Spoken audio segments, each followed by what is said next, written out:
Salut à toutes et à tous. Eh bien ma foi, ça faisait un petit moment que j'attendais de vous parler de Final Fantasy XIV Realm Reborn sans passer par la case emprunt de vidéos officielles.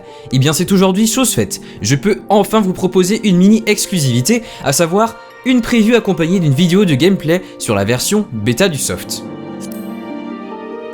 Pour les petits nouveaux qui nous rejoignent tout juste, sachez que le jeu vous proposera le choix entre 5 races humanoïdes afin de faire de votre avatar la représentation la plus proche possible de votre personnalité. Au menu, nous avons les Ihur les plus humains dans le lot, les Elezen, les elfes, les Lalafell, les petits tout mignons, les Mikotes, les hommes-chats, et les Rougedin, les brutes épaisses. Après avoir fait de votre personnage un mâle ou une femelle, il vous sera proposé de faire le choix d'une ethnie. En fait, quelques attributs physiques changent en fonction de l'ethnie considérée, donc prenez celle qui vous conviendra le mieux sur ce point.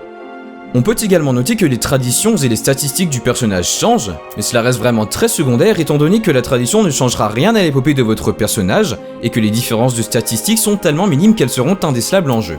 Alors choisissez avant tout votre ethnie car vous appréciez le look de votre personnage. La personnalisation de l'apparence ne s'arrête bien sûr pas ici et vous aurez à votre disposition toute une palette d'options afin de modeler votre avatar. Du choix de votre taille à la forme de vos sourcils, vous ne manquerez pas de passer une demi-heure à essayer d'atteindre la perfection. S'il manque encore quelques options qui devraient être implémentées d'ici à la release, notamment pour les cheveux, la possibilité de différencier la couleur de la racine et des mèches corrige en partie ce manque, qui se ressent surtout du côté des avatars masculins. En addition à cela, selon votre race et votre sexe, vous disposerez d'attributs qui lui sont propres tels que le tour de poitrine pour les femelles et la taille de la queue pour les Mikotes. Enfin, mention spéciale à la douzaine de voix à la bonne humeur communicative disponible pour chaque race et genre.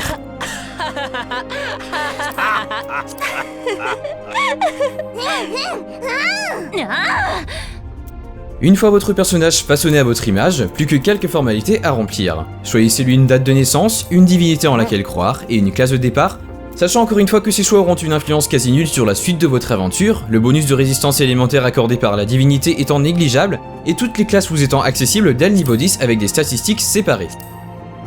Finissez par choisir un serveur de jeu, certains étant recommandés aux Européens mais rien ne vous oblige à vous y installer.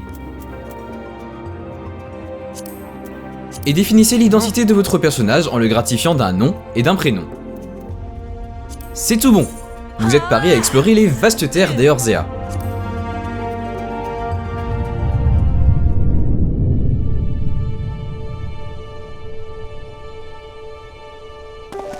Ce sont donc Michael et sa mascotte Bombo qui nous accompagneront tout au long de cette preview. Je sens qu'ils trépignent d'impatience de se dégourdir les pattes, alors partons de suite à la découverte des campagnes de 2 des 3 cités-états, les capitales du jeu si vous voulez, j'ai nommé Limsa Lominsa et Ul'dah. Un Final Fantasy ? Ça se repose en petite partie sur sa magnifique inspiration artistique et son niveau technique parmi ce qui se fait de mieux sur le marché. En considérant FF14 comme ce qu'il est, donc un MMO, il remplit parfaitement cette part du contrat, nous offrant une foultitude de paysages thématiques franchement bien foutus et une myriade de lumière à en faire pâlir les jeux solo de la licence. Et n'oublions pas la magistrale ambiance sonore qui, moyennant le port d'un casque, vous plongera directement dans l'univers d'Eorzea. En outre, le jeu poursuit son optimisation de bêta en bêta sur PC, alors n'hésitez pas à sauter le pas même si vous n'investissez pas régulièrement des 100 et des 1000 dans votre machine, car l'équipe travaille dessus d'arrache-pied.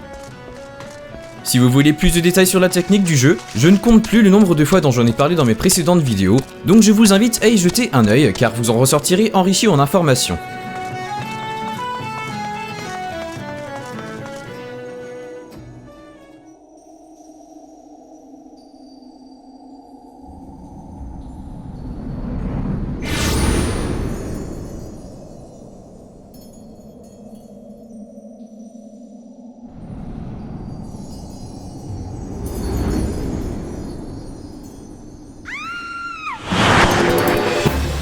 Le fort d'un Final Fantasy, ça reste tout de même son scénario. Et pour le coup, vous serez sûrement séduit par l'histoire principale du 14e opus qui assez tôt donne à votre aventure des allures d'épopée épique.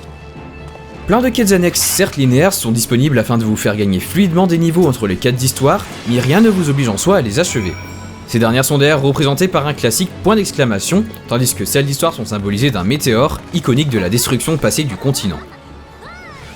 Remplir votre bestiaire, participer à des événements aléatoires, accomplir des mandats solo ou de groupe, et à plus haut niveau venir à bout de l'un des 16 à 18 donjons disponibles pour le lancement, ce sont autant de moyens de remplir rapidement votre barre d'expérience.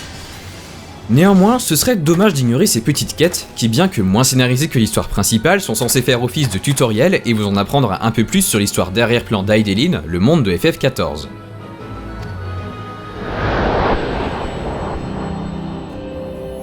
Hydaelyn.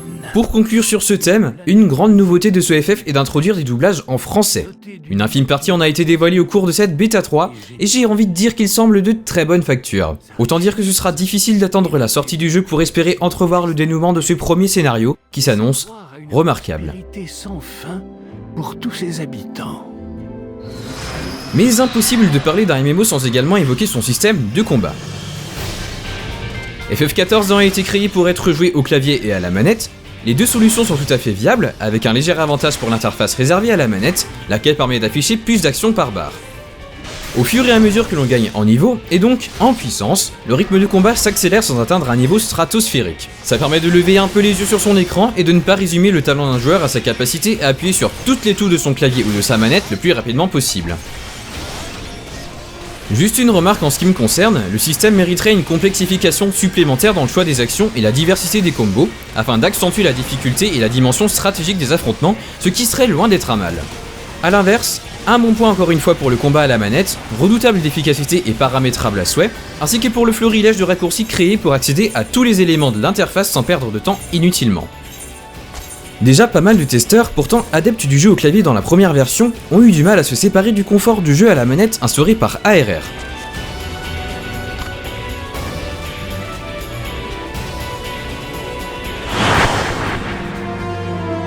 Bien sûr, et nous terminerons là-dessus, comme pour tout bon MMO, le monde de Eorzea ne se résume pas à ses 8 classes de combat. Vous devrez de jeter un œil aux 11 représentants de l'artisanat et de la récolte. Si toutefois ça vous intéresse de voir autre chose que de la violence au quotidien, que vous avez du temps à perdre entre deux quêtes, ou encore que vous recherchez une occupation lucrative qui vous fait progresser dans le jeu tout en demandant une moindre concentration. L'artisanat est à des années-lumière de ce qui se fait sur le marché et mérite votre intérêt. Je vous invite d'ailleurs à regarder la vidéo que je lui ai consacrée pour plus d'infos, en cliquant sur le lien qui apparaît sur votre écran ou sur celui présent dans la description. En résumé, FF14 est un jeu que je recommande à tous les fans de la saga voulant se retrouver en territoire connu, d'autant que le jeu s'étoffera d'activités annexes typiques de la série, et plus chaudement encore à ceux qui désireraient se lancer dans leur premier MMO. Les habitués du genre que seul le combat et la course à l'équipement aux milliers de statistiques complexes intéressent ne verront pas dans ce jeu le Saint Graal absolu, mais les autres pourront se réjouir du scénario, de l'évolution graphique, du sentiment d'exploration pour peu qu'ils se déplacent à pied ou en chocobo et peut-être en train, et également apprécier les à côté que proposera le bébé de Square Enix au fil des mises à jour. Et est-il utile de mentionner une énième fois le housing et l'élevage de sa monture pour le combat, déjà au point, et plus tard le casino et le PVP pour y perdre tout leur pécule laborieusement gagné, voire y perdre la vie. En attendant, moi je retourne jouer avant que la bêta ne se termine, et je vous donne rendez-vous dans quelques jours pour une vidéo un peu spéciale. Je ne vous en dis pas plus, suspense. Merci d'avoir regardé cette vidéo en ma compagnie, et à très vite.